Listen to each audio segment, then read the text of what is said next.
Thank you for journeying with me into another week of learning how to listen, how to live compassionately.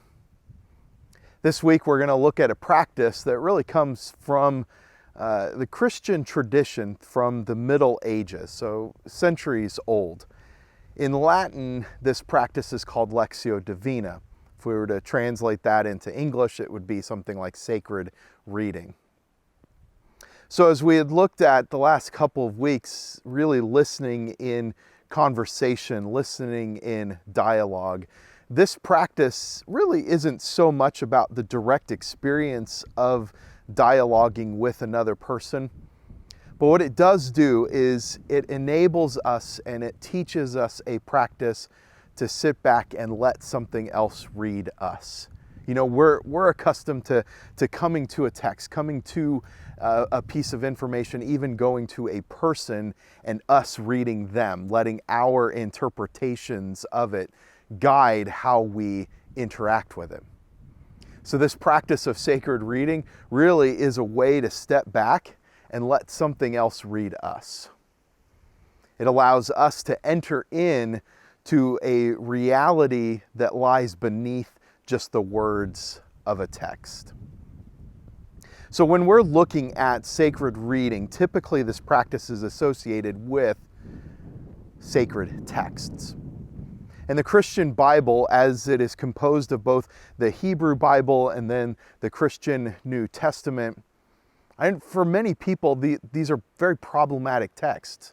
As you encounter it, there's violence, there's sexual violence, there's misogyny, there's genocide, there's things that are presented as fact that really push up against what archaeology sees. There's particular statements that don't quite jive with science. And there's just a personal experience where we may have had someone using the words of these scriptures to really instill fear and hatred, where these words become weaponized, and maybe we've been the victims of that weaponization of the sacred text. So I realize there are significant issues with entering into a sacred reading with the Christian scriptures. One of the things that we're trying to get to is the spirit that is in the text. This is where we often call it inspired, right? That word inspired means it has a spirit in it. Well, sometimes we come to another text that might be like poetry, like the poetry of Mary Oliver, and we would say that it is inspired. We might come to the prose of Annie Dillard and say that it is inspired. We might even come out into the beauty of nature and start reading it through the lens of science and ecology and say that is inspired. So if engaging with the Christian scriptures for you is just too much and you're not in a place to do that, that's fine. Let's find another text that is also inspired that you might be able to engage with the spirit of that text. So we're going to walk through what this practice looks like. There's going to be 4 words that we'll go through: read, reflect, respond, and rest. That's our practice of sacred reading. So I invite you to join with me. I'm going to walk through each of those 4 steps, and then as this video goes, I encourage you to engage with a text in this practice of sacred reading. So the first movement of sacred reading is just to read. Seems to make sense, right? But you're going to read it in such a way that's different than what we normally read. See, normally we're reading just the headlines, or we're skimming through and scrolling past something fast. Maybe we're in school and we're reading textbooks in order to memorize and just gain information. Maybe we're reading just so we can just check out for a little bit. And those are all fine ways of reading, but this practice of reading is going to engage us in a little bit of a different way. This kind of reading is a slowing down, to read slowly, And that's an incredible invitation in our modern world, just to read slowly. And then you're going to read that same passage over and over again. So in selecting a passage for the practice of sacred reading, choose something that's short, choose something that's self-enclosed, but it's something that you can engage with and repeat, even repeat up to 4 times. But you do it slowly.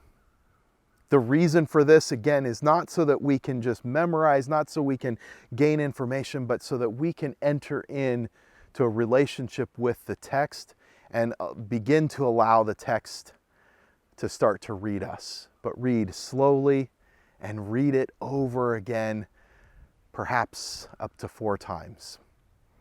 Then the second movement of sacred reading is a reflection.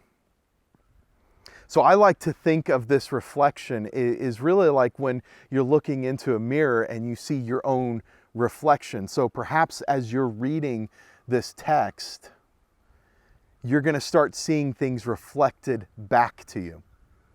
Sometimes there are things you don't like about yourself that's being reflected back. Other times it's reflecting back the beauty that is within you. But it's reflecting something back to you, that text is.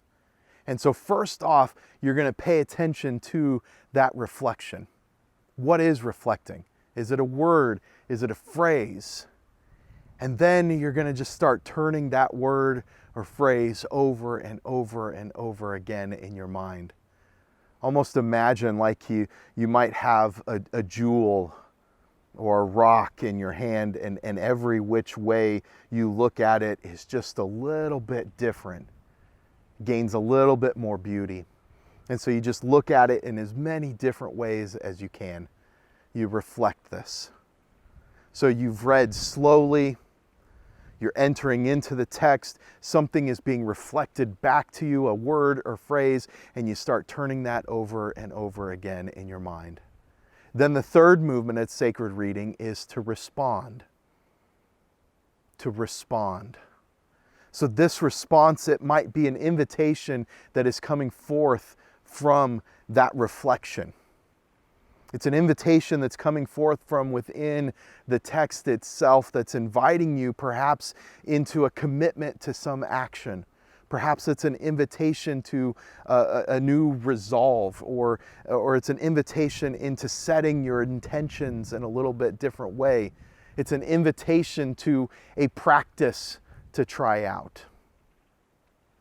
But you're going to listen for that invitation and then begin taking those steps into responding to this text. So we've read slowly, we've had a word or a phrase reflected back, and as we've turned it over and over again in our mind, and we begin setting our resolve and intention toward an action that has been invited from us, then we can rest. Then we rest.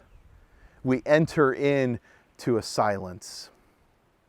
Now, for most of us, perhaps I can just go ahead and go out on a limb and say for all of us, silence is hard. It's hard. For one, it's difficult to even get silence in our modern world. There are so many distractions, even just constant hums from refrigerators and dishwashers, and there's just noise, cars, airplanes, there's phones, and everywhere we go there is noise. And so when we enter into a time of silence, in a way it starts to freak us out, because we start sensing, oh, we're alone. And perhaps it's difficult to face ourselves when we are alone. Maybe we don't like what we find when we are alone. But yet it's in these places of solitude, it's in these places of silence that we really start to hear that divine reverberation that you are loved. And that starts to get to the core of who we are, to the core of our being, that then can overflow into a life of compassion for others. But we come to this place of silence, and one way that can help with coming into a place of silence, because it's impossible to just shut your mind down even, right? That's an impossibility. Even the more that we try to do that, the harder it's actually going to be. And so one way to do this is to use a word or phrase that helps you focus. So that when your thoughts wander, when you notice the distractions around you that are making this silence so difficult, you can use this word or phrase to bring you back to attention, to bring you back to that silence.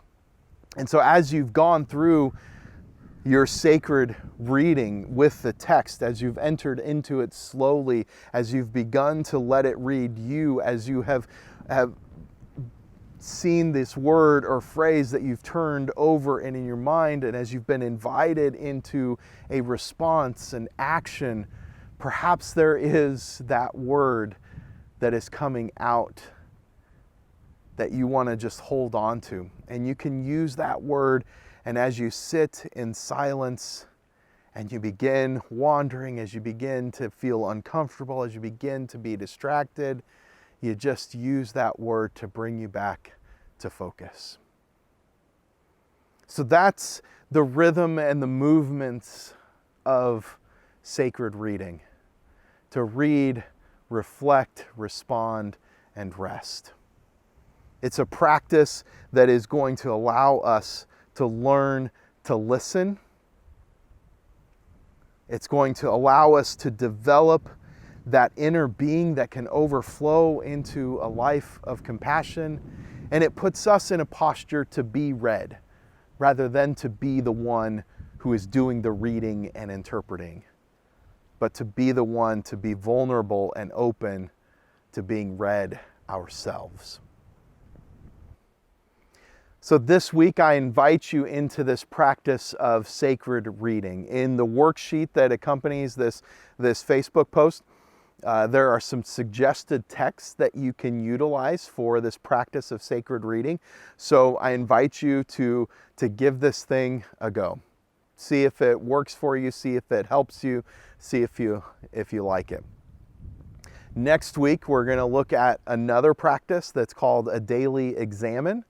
And then as we wrap this up the week after that, we will be looking at a practice called pilgrimage. So we'll continue on this journey of learning how to listen, how to live compassionately. And these last few weeks, we're really focusing in on some specific practices that help us to learn how to listen.